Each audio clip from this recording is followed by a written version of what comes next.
하나님의 말씀은 사도행전 2장 1절에서 4절까지 말씀드리겠습니다.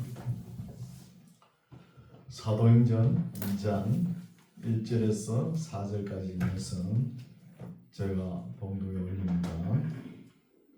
2장 1절 오순절 날이 이미 이름에 저희가 다 같이 한 곳에 모였더니 호련히 하늘로부터 급하고 강한 바람 같은 소리가 있어 저희 앉은 온 집에 가득하며 불의 해같이 갈라지는 것이 저희에게 보여 각 사람 위에 임하여 있더니 저희가 다 성령의 충만함을 받고 성령이 말하게 하심을 따라 다른 방언으로 말하기를 시작하니라.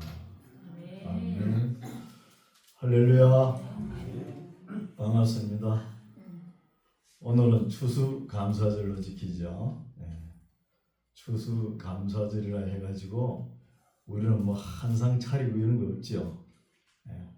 이벤트에 그치면 안 되겠죠. 감사절은 하나님께 감사해야 됩니다. 그래서 추수감사절을 절기를 맞이해가지고 뭐 절기 설교를 우리 교회는 안 하죠. 그냥 본문 그대로 차례대로 나갑니다. 그래서 오늘 본문이 사도행전 2장 할 차례죠.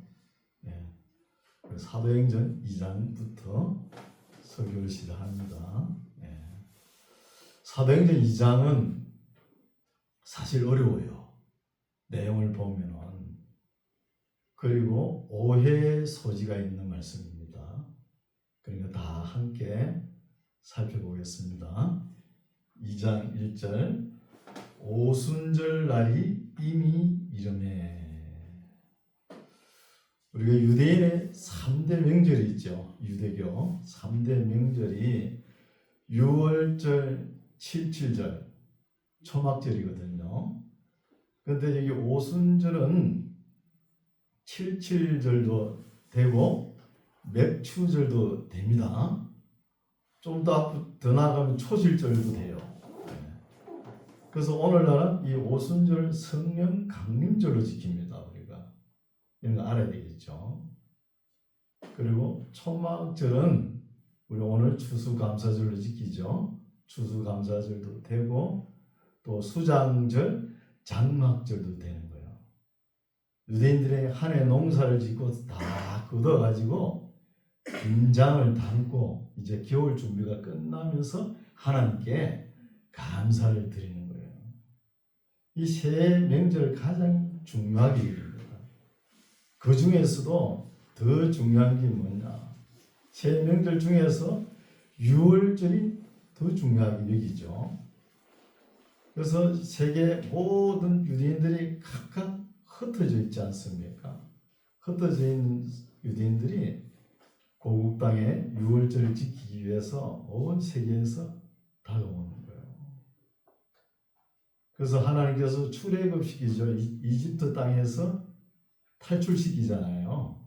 탈출시킬 때 람셋에서 출발해가지고 시내산까지 올 때 요 기간이 50일이에요. 50일. 이스라엘 백성들은 시내산 밑에 있었지만 모세가 시내산 꼭대기에 구름 가운데 불기둥 가운데 임하시는 하나님께서 율법을 주시죠. 십계명이잖아요. 근데 율법이라는 단어도 유대인들이 쓰니까 유대교에서 쓰니까 우리도 따라서 율법이라 이렇게 이야기를 합니다. 그런데 우리 기독교에는 언약입니다. 사실은 약속이라는 거예요. 약속. 아니 모든 법이 약속이잖아요. 그래서 율법이라 이렇게 생각하면 죄를 정죄하는 것다. 죄가 생각나게 하는 것다. 이래가지고 복음주의자들은 아예 율법을 폐한 것이다 이렇게 이야기하잖아요. 그래서 율법은 언약이에요. 우리가 약속이라 그러면 지키려고 하죠. 그렇죠? 언약은 우리가 지켜야 되는 것이죠. 그래서 6월절 명절을 지키기 위해서 세계 온 각처에 흩어져 있는 사람, 메데, 바데, 엘리, 메소포타미아, 또 본도 아시아, 유대, 갑바도기아, 부르기아, 밤빌리아, 또 리비아, 애국, 아라비아까지 각처에 흩어져 있는 사람들이 유월절을 지키기 위해서 예루살렘에 온다 그러면 한 4개월, 5개월 정도 걸려요.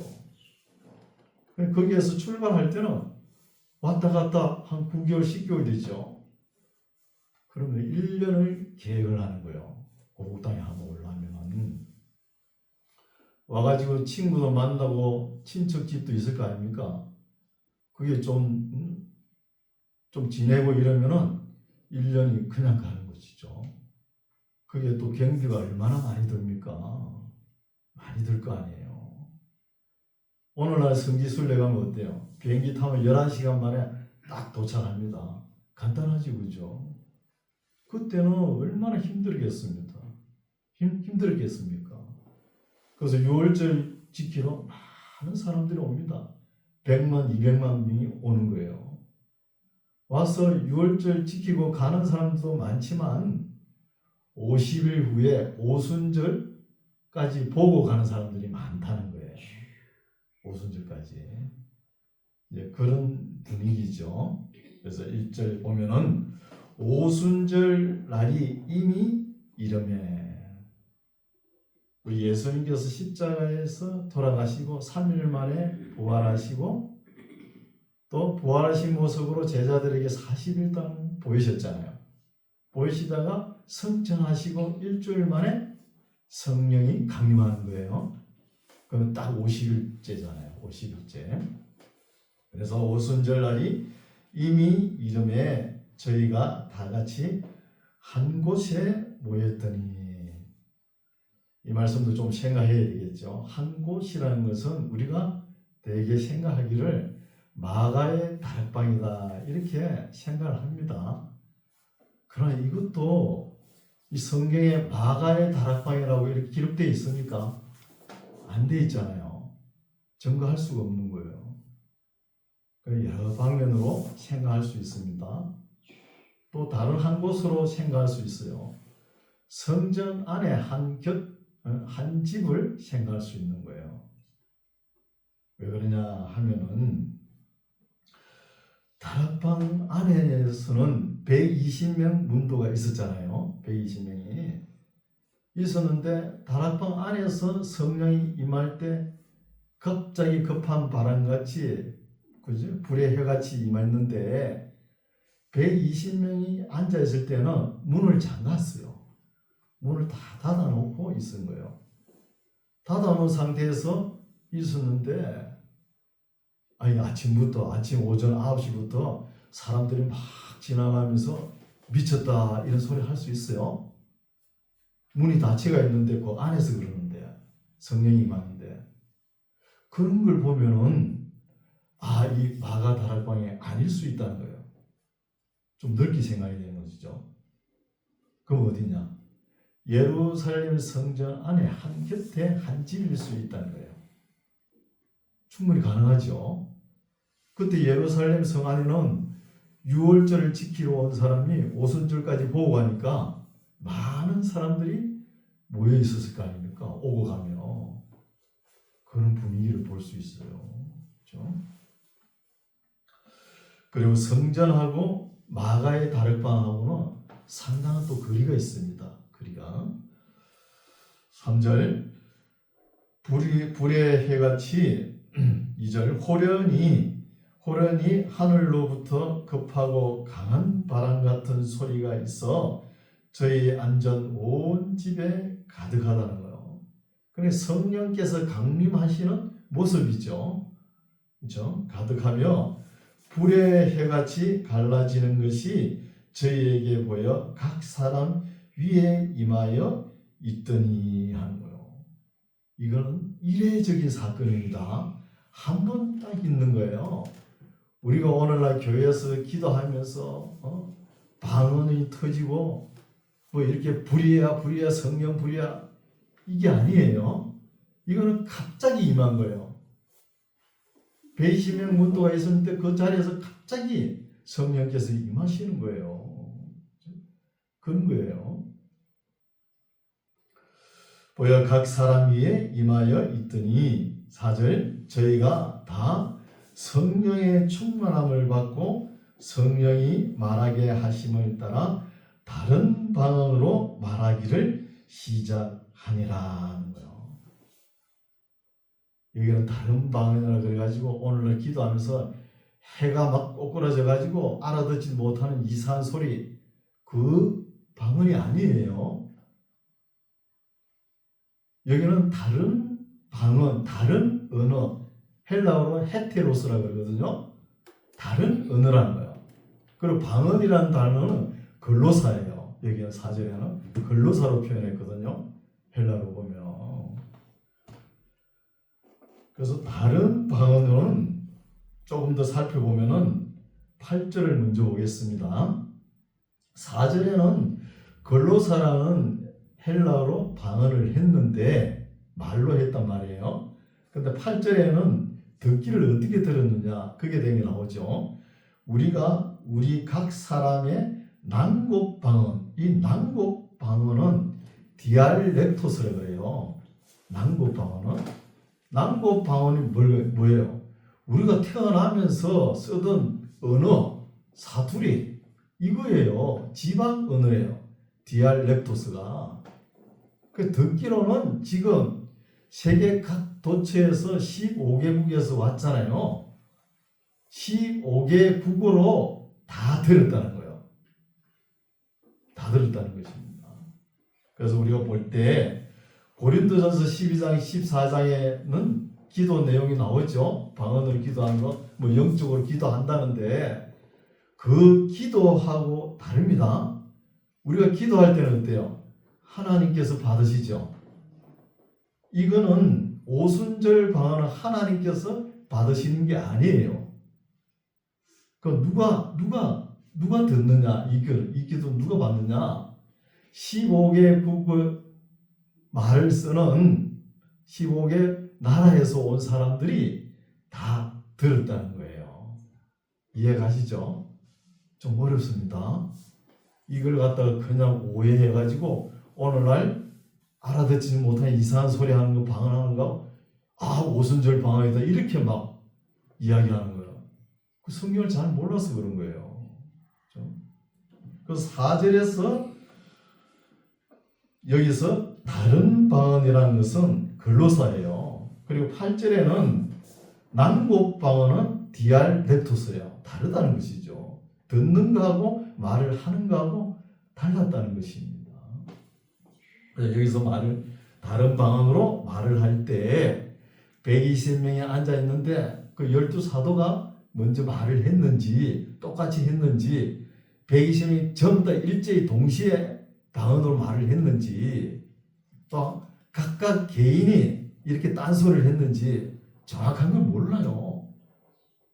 이걸 따지자면은 모릅니다. 모르는 것은 그냥 넘어가야 됩니다. 그걸 파고들면은 구덩이가 커가지고 빠져 죽어요. 팔 필요가 없는 거예요. 그래서 불의 해같이 갈라지는 것이 저희에게 보여 각 사람 위에 임하여 있더니 저희가 다 성령의 충만함을 받고 성령이 말하게 하심을 따라 다른 방언으로 말하기를 시작하니라. 이 사건은 딱 이때 오순절날 한 번 딱 이례적으로 있었던 사건입니다. 그 뒤에는 이런 일이 없었어요. 지금까지. 5절 그때에 경건한 유대인이 천하 각국으로부터 왔죠. 1년 동안 고국 땅에 갈 것이라고 계획을 잡아가지고 왔지 않습니까? 와가지고 예루살렘에 우거하는 거예요. 오순절까지 지키고 가겠다고 우거하죠. 6절 이 소리가 이때 오순절에 이 소리가 들리는 거예요. 이 소리들이 아니죠. 또 한 사람이 먼저 스타트를 끊었다는 거예요.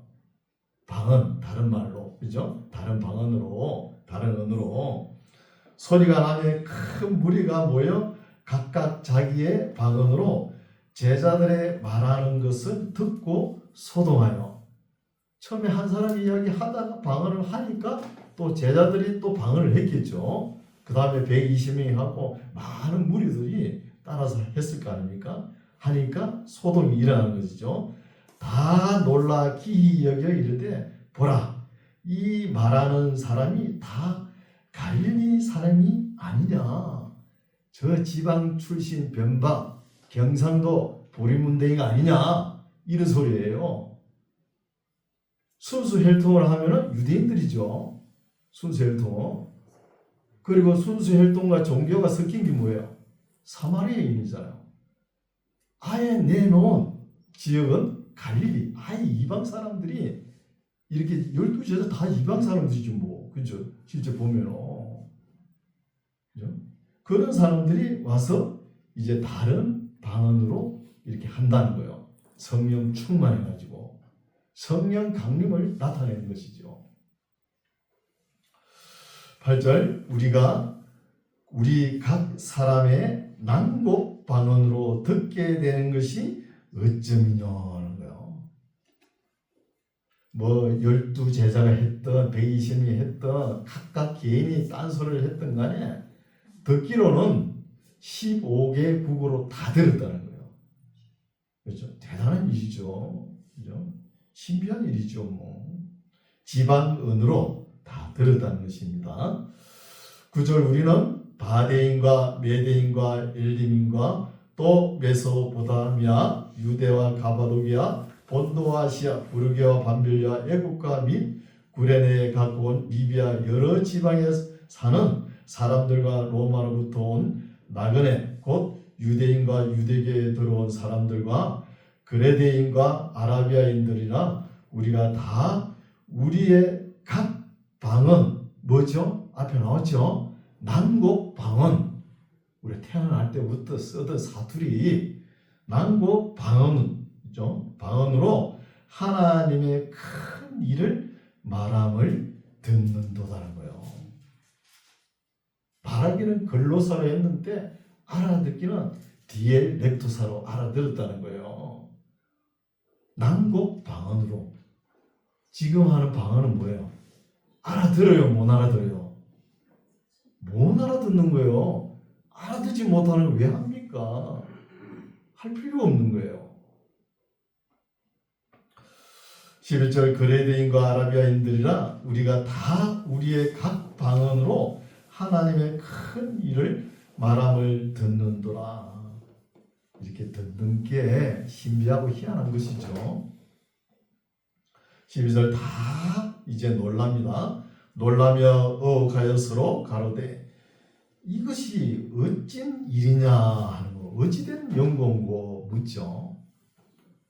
근데 성령께서 왜 이렇게 했을까요?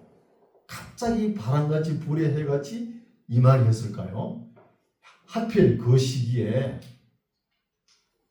우리가 조금 더 생각하면 이때가 복음 전하기에 아주 좋은 시기죠. 왜 그러냐면 6월절 지키기로 와가지고 오순절 지키기 했다고 사람들이 많이 모여 있잖아요. 그 한 사람씩 오라 그러면 초청장도 보낼 필요도 없잖아요. 사람들이 다 와 있으니까 복음 전하기 좋은 거예요. 그때 성령께서 임하시는 것이죠. 성령께서 다 놀라며 어가여 서로 가로되 이 어찐 일이냐 하며 또 어떤 이들은 조롱하여 가로되 저희가 새 술이 취하였다 하더라고요. 또 조롱한 사람 있죠, 그죠? 좋게 이야기하면 좋은 것인데 항상 나쁘게 이야기하는 사람 있잖아요. 아침부터 뭐 알아듣지 못하는 소리를 하니까 저것이 술에 취했다는 거. 아침부터 술을 먹고. 그런데 다 그 소리를 15개 나라에서 온 사람들은 다 알아들었다는 거예요. 알아들었다는 것이죠. 14절, 베드로가 이제 한마디 하죠. 여기에 대한 것을 베드로가 설명하는 거예요. 성령 강림에 대해서. 베드로가 11사도와 같이 서서 소리를 높여 가로되 유대인들과 예루살렘에 사는 모든 사람들아, 이 일을 너희로 알게 할 것이니 내 말에 귀를 기울이라 하면서 때가 제3시니 아침 9시입니다. 제3시가 아침 9시 너희 생각과 같이 이 사람들이 아침부터 술에 취한 것이 아니라 이는 곧 선지자 요엘로 말씀하신 것이니 일러스되 17절 요엘서 2장 28절 이하에 나오는 말씀이죠.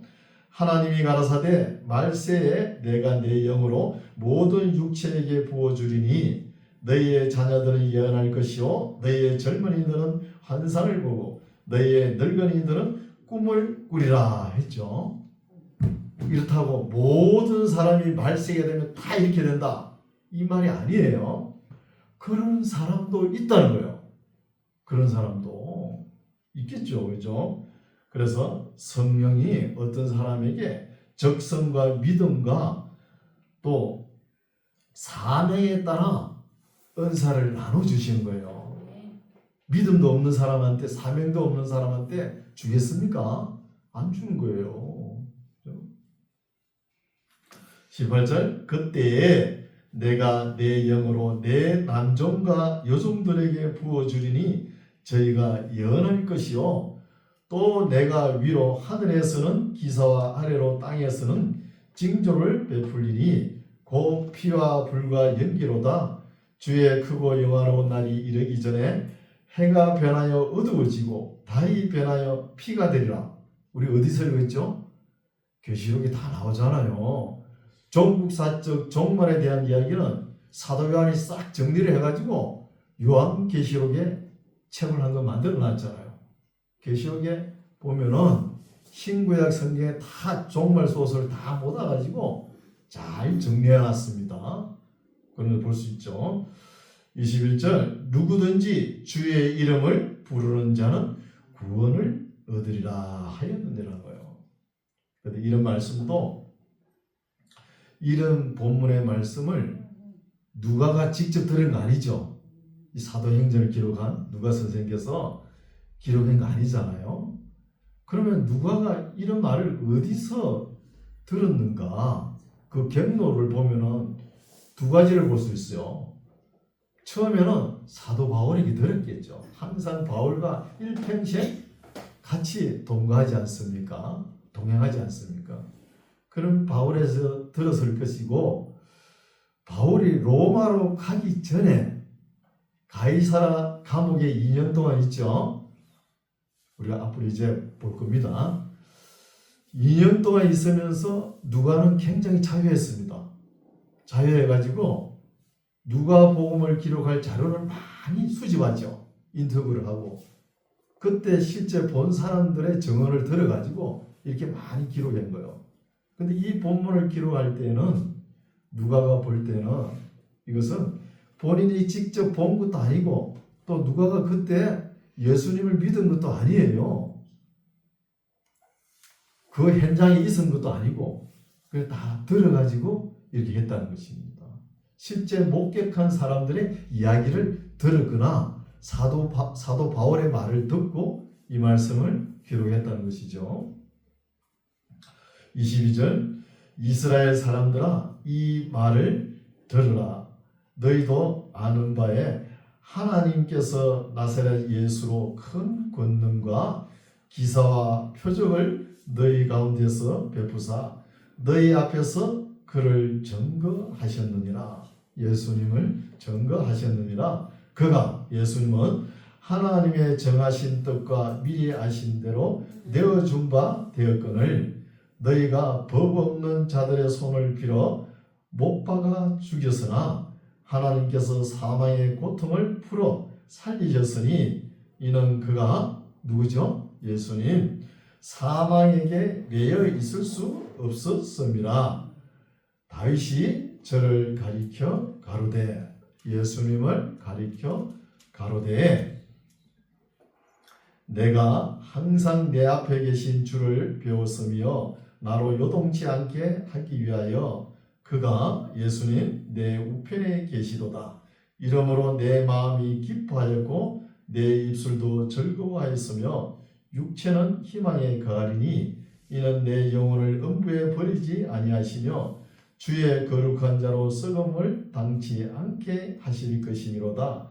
주께서 생명의 길로 내게 보이셨으니 주의 앞에서 나로 기쁨이 충만하게 하시리로다 하였으니, 말씀은 누가가 보고 그 상황을 파악하고 기록한 대로 베드로가, 그죠? 예수님을 소개할 때, 이스라엘 사람들 앞에 소개할 때 어떻게 소개하느냐? 다윗의 자손으로 예수 그리스도를 소개하는 거예요. 예수님을 전가하는 것이죠. 다윗의 자손으로. 29절, 행제들아 내가 조상 다윗에 대하여 담대히 말할 수 있노니 다윗이 죽어 장사되어 그 묘가 오늘까지 우리 중에 있도다 하죠. 그는 다윗이 보고 이야기하죠. 30절, 그는 다윗은 선지자라. 하나님이 이미 명세하사 그 자손 중에서 한 사람을 그 위에 앉게 하리라 하심을 알고, 이 한 사람이 누구죠? 예수 그리스도입니다. 그러니까 예수님이 다윗의 자손으로 왔다는 것을 베드로가 증거하는 거예요. 이스라엘 사람 앞에. 31절, 미리 보는 고로 그리스도의 부활하심을 말하되 저가 음부의 버림이 되지 않고 육신이 썩음을 당하지 아니하시리라 하더라는 거예요. 그러니까 이 말씀은 다윗의 시편이거든요. 시편 16편 8절 이하입니다. 다윗이 시편 16편을 기록할 때 다윗이 자기가 죽어가지고 썩음을 당하지 않는다 이렇게 노래한 것이 아니고, 썩지 않고 부활하실 예수님을 소개할 때 다윗의 자손으로 이렇게 소개를 하는 것이죠. 어렵죠. 네, 어렵고 오해의 소지가 있는 거예요. 그렇죠? 32절, 이 예수를 하나님이 살리신지라. 살리셨죠. 부활, 예수님의 부활. 우리가 다 이 일의 증인이로다. 우리는 다 예수님의 부활하심을 증거하는 증인이죠. 증인 아닙니까? 다 증인입니다. 33절, 하나님이 오른손으로 예수를 높이심에 그가 약속하신 성령을 아버지께 받아 가지고 너희 보고 듣는 이것을 부어 주셨느니라. 보고 듣는 이것을. 보고 듣는 이것, 이런 단어를 쓰는 거 보니까 그게 마가의 다락방이 아닐 수 있다, 이런 생각이 드는 거예요. 성전 한 켠에 한 집일 수 있다.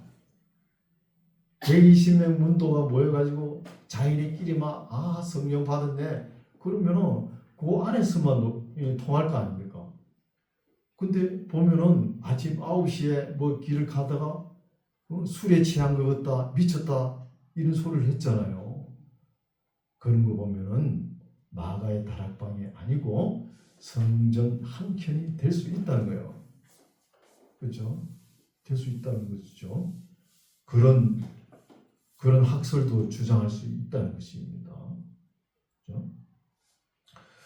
34절, 다윗은 하늘에 올라가지 못하였으나 친히 말하여 가로되 주께서 내 주에게 말씀하시기를 내가 내 원수로 내 발등상 되게 하기까지 너는 내 우편에 앉았으리라 하셨도다 하였으니, 시편 110편이죠. 그런즉 이스라엘 온 집이 정녕 알지니, 베드로가 말하죠. 아직도 너희가 십자가에 못 박은 이 예수를 하나님이 주와 그리스도가 되게 하셨느니라 하니라고요. 청천벽력 같은 말씀을 베드로가 선포하죠. 무슨 말이에요? 너희가 예수님을 십자가에 못 박아 죽였다는 거예요. 베드로 하는 말이 어때요? 아주 박력이 있죠. 말펀치가 있는 거예요. 말이 힘이 있는 거예요. 그렇죠? 말이 힘이 있죠. 그리스도를 너희가 죽였다 이 말이잖아요. 이렇게 하니까 그 말을 듣던 사람들이 37절 저희가 이 말을 듣고 마음에 찔려 베드로와 다른 사도들에게 물어 가로되 형제들아 우리가 어찌할꼬 한다는 거예요. 그리고 우리가 어찌할꼬 하면서 두려워하고 탄식한다는 것이죠.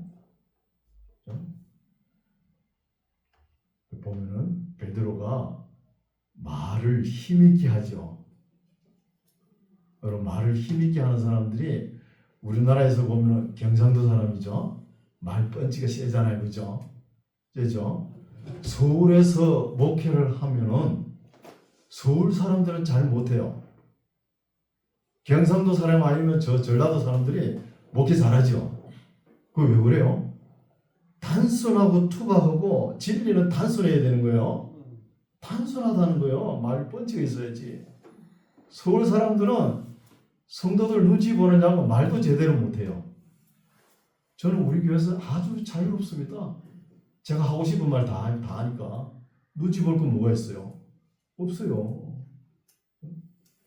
서울 사람들은 이렇게 될 수도 있고 이렇게 생각할 수도 있고 이렇게 볼 수 있다고 믿습니다. 참 말이 힘이 없죠. 그럼 뭐 목회를 해요? 못하는 거예요. 그렇죠? 그래서 베드로가 아주 단순하고 힘 있는 말씀하는 거. 뭐 신학적, 뭐 학문적, 쩍쩍 안 하잖아요. 그거 필요 없는 거예요. 단순한 거지. 진리는 단순하고 윤리적이다. 이게 진리죠. 38절 이제 베드로가 가로되 너희가 회개하여 각각 예수 그리스도의 이름으로 세례를 받고 제사함을 얻으라. 아주 멋있는 말을 선포하죠. 베드로가 먼저 회개하라는 거예요. 회개란 단어는 메타노이아지요. 리펜탄스 영어로 확 바꿔라는 거예요. 생각과 마음 샥 바꿔야 되는 거예요. 자기 소원, 목적 다 내려놓으라는 거예요. 자기 삶의 일대기 전환기가 되게 하라는 거예요. 전환기. 그래서 이것이 회개인데 이 회개를 하고 각각 예수 그리스도의 이름으로 세례를 받고 제사함을 얻으라는 거예요. 육신적, 이기적, 정신적 모든 것을 내려놓으라는 것입니다. 내려놓고 제사함을 얻으면 그리하면 무엇을? 성령을 선물로 받는다는 거예요. 이게 최고의 선물이죠. 성령을 선물 받기 전에 먼저 회개하고 세례를 받고 제사함을 받아라는 것이죠. 39절 이 약속은 너희와 너희 자녀와 모든 먼데 사람 곧 주 우리 하나님이 얼마든지 부르시는 자들에게 하신 것이다. 제한이 없다는 거예요. 누구든지 다 해당이 된다는 것입니다. 누구든지. 그래서 이 말을 내놓은 지역 갈릴리 지역 베드로가 그쪽 출신이잖아요. 베세다 지역. 아무 볼품도 없는 뭐 베드로가 뭐 국어 공부를 했어요? 안 했잖아요. 그런 사람이 이런 말을 선포하는 거예요. 회개하고 제사함 받고 성령을 받는 것이죠. 이런 세상을 베드로가 소개하는 거예요. 소개하니까 40절 또 여러 말로 확정하며 권하여 가로되 너희가 이 패역한 세대에서 구원을 받으라 하는 거예요. 항상 세상은 우리 예수님께서 악하다, 부정적으로 본 것이죠. 성경 전체를 보십시오. 세상에 야 좋더라, 가봐라, 아름답더라 이런 소리 한 적 있어요? 없습니다. 악하다 그랬잖아요. 이 세대, 패역한 세대를 본받거나 따라가지 말라는 거예요. 박차고 나오라는 거예요. 나오라는 것이죠. 나오면은 구원을 받으리라 하니 41절 그 말을 받는 사람들은 베드로가 한 말을 받는 사람들은 세례를 받음에 이날의 제자의 수가 3,000이나 더하다는 거예요. 우리 예수님께서는 3년 반 사역하셨죠.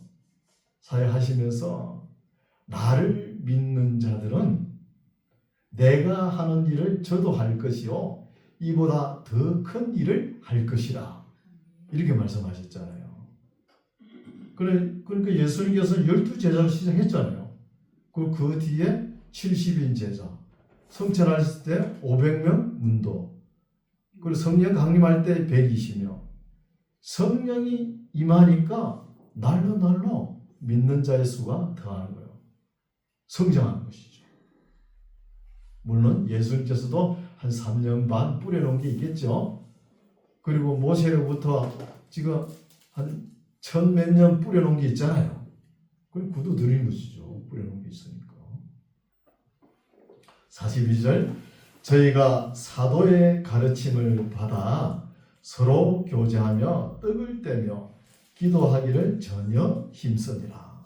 이 말씀도 우리가 새겨드려야 되겠죠. 먼저 사도의 가르침. 우리가 교회라는 단어를 쓰죠. 그죠? 교회라는 단어는 에클레시아는 단어거든요. 이것은 무엇으로부터 나오다는 뜻이에요. 밖으로 나오다. 그러니까 세상으로부터 부름 받았다는 거예요. 우리가 세상으로부터 나왔다 이런 뜻이에요. 그런데 우리는 어떻게 해석합니까? 교회 가르침을 받는 사람들의 모임이죠. 우리는 해석하기를 가르칠 교자를 쓰잖아요. 가르치는 사람들의 모임이 교회라 이렇게 해석이 되죠. 근데 저 대천덕 신부라는 사람 있죠. 이분이 교자를 가르칠 교자로 쓰지 말고 사귈 교자로 쓰자 이렇게 주장했어요. 그것도 참 일리가 있죠. 사귐도 중요하잖아요. 코이노니아 사귐도 중요하죠. 그래서 사도의 가르침을 받아 서로 또 교제하죠. 인간과 하나님과의 교제 중요하죠. 교제하며 떡을 떼며 떡을 뗀다는 걸 한 가족같이 이렇게 여기죠. 여기서 그치면 안 됩니다. 가르치고 교제하고 떡을 뗀다 그러면은 사람들 관계만 교제하는 거예요. 인간들끼리 자기네끼리만 교제하는 거예요. 그 다음에 뭐죠? 기도하기를 전혀 힘쓰니라. 기도는 하나님과의 관계. 이 관계를 잘 우리가 형성해야 됩니다. 그래서 43절 사람마다 두려워하는데 사도들로 인하여 기사와 표적이 많이 나타나니 믿는 사람이 다 함께 있어 모든 물건을 서로 통용하고 또 재산과 소유를 팔아 각 사람의 필요를 따라 나눠주고 날마다 마음을 같이하여 성전에 모이기를 힘쓰고. 참 아름다운 모습이죠. 우리 성령님께서는 이런 모습을 아주 기뻐하십니다. 모이고 기도하고 가르치고 이런 걸 기뻐하는 거예요. 여기서 지금 말하는 게 뭐예요? 공동체를 이야기하는 거예요. 어느 날도 뭐 밥상 공동체 이런 거 하자고 그러잖아요. 마음 맞는 사람끼리 그거 하면 안 돼요. 힘들어요. 그걸 하면은 옆에 주변 세상 사람들이 뭐라 그럴까요? 아, 자기네끼리 잘 노네 이런다고요. 그러면서 전도가 안 됩니다. 교회 성장이 안 돼요. 공동체는 힘들어요. 하면 안 돼요. 근데 공동체를 하려고 그러면 땡정거리 한 푼도 없는 사람은 괜찮아요. 어차피 없는데, 그죠? 또 홀로 서기가 안 되는 사람은 괜찮아요. 공동체.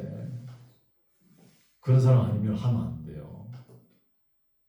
또 우리나라 사람들은 좀 힘들죠.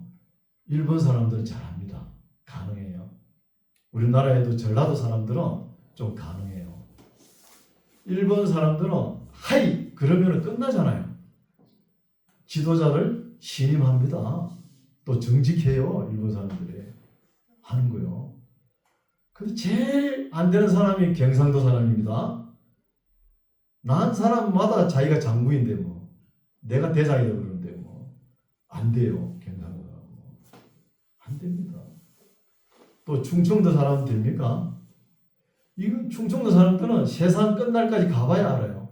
이것도 알고 저것도 알고 뭔지 몰라요. 그래서 누가 공동체 하자 그러면요 사탄아 물러가라 그래요. 공동체 함부로 하는 거 아니에요. 그러나 예루살렘 도시는 가능했어요. 그때 예루살렘 도시가 정치 종교 도시잖아요. 정치 종교 도시는 가능한 거예요. 예루살렘 교회는 다 소유를 팔아가지고 먹어치우는 교회입니다. 오늘날 우리 교회 하려고 그러면 성전도 건축하고 모으잖아요. 모으는 게 아니라 먹어치우는 거예요. 가지고. 이거 잘한 겁니다. 거기에 마음을 두고 뭐 좀 모아놔 보세요. 스데반이 설교하면서 죽죠. 순교하면서 그때 많이 흩어질 수 있었다는 거예요. 가진 게 없기 때문에. 로마 티투스 장군이 쳐들어와가지고 예루살렘을 멸망시킬 때 가진 게 없으니까 퍼져나가기, 피신가기가 한결 수월했다는 거예요. 그때 다 흩어졌잖아요. 그렇죠? 잘한 것이죠. 오늘날은 하면 안 돼요. 이거. 됩니다. 46절 날마다 마음을 같이하여 성전에 모이기를 힘쓰고 집에서 떡을 떼며 기쁨과 순전한 마음으로 음식을 먹고 하나님을 찬미하며 또 온 백성에게 칭송을 받으니 주께서 구원받는 사람을 날마다 더하게 하시냐. 이게 결론이죠. 결론이 우리가 어떻게 살아야 되느냐. 하나님을 찬미하며 칭송받는 사람이 되라는 거예요. 오늘날 우리 사는 게 어때요? 세상 거 다 가지고 싶죠? 세상 사람들보다 더 하지 뭐. 욕심이 더 많아가지고 더 가져야 되고. 그래 되면 안 돼요. 문중에나 또 사회에서 칭송을 받는 사람이 돼야지. 우리 각 개인도 그러고 교회도 그래 돼야 되는 거예요. 지금은 교회가 욕을 얼마나 많이 먹습니까? 우리가 바르게 못해가지고. 그렇잖아요. 세상과 달라야 되는 거예요. 세상같이 똑같이 세상 사람들 같이 누리고 살라 그러면 그건 하나님 백성 아니에요. 세상과 어떻게 같아요? 같을 수가 없지. 그래서 오늘 말씀은 여기까지인데 우리의 삶이 칭송받는 삶이 되고 또 우리 만나 교회가 거룩한 모습으로 하나님의 말씀에 순종하면서 칭송받으면 믿는 자의 수가 날마다 더하는 교회가 되기를 우리가 노력해야 되겠죠. 노력하는 우리 모두가 되시기 바랍니다. 기도하겠습니다. 하나님 아버지 감사합니다. 오늘은 사도들의 행적 중에 성령이 강림하시고 그들에게 어떤 변화가 일어났으며 어떻게 증거하고 어떻게 회개가 일어나고 어떻게 날마다 믿는 자를 더하게 하셨는지를 살펴보았습니다. 우리 만나교회 성도들이 아름다운 삶을 살아서 사랑받는 의원 누가처럼 칭송받는 예루살렘 성도들처럼 어디 가든지 칭송받고 주께서 날마다 믿는 자를 더하게 하시는 아름다운 역사가 일어나게 하옵소서. 예수님 이름으로 기도드립니다. 아멘.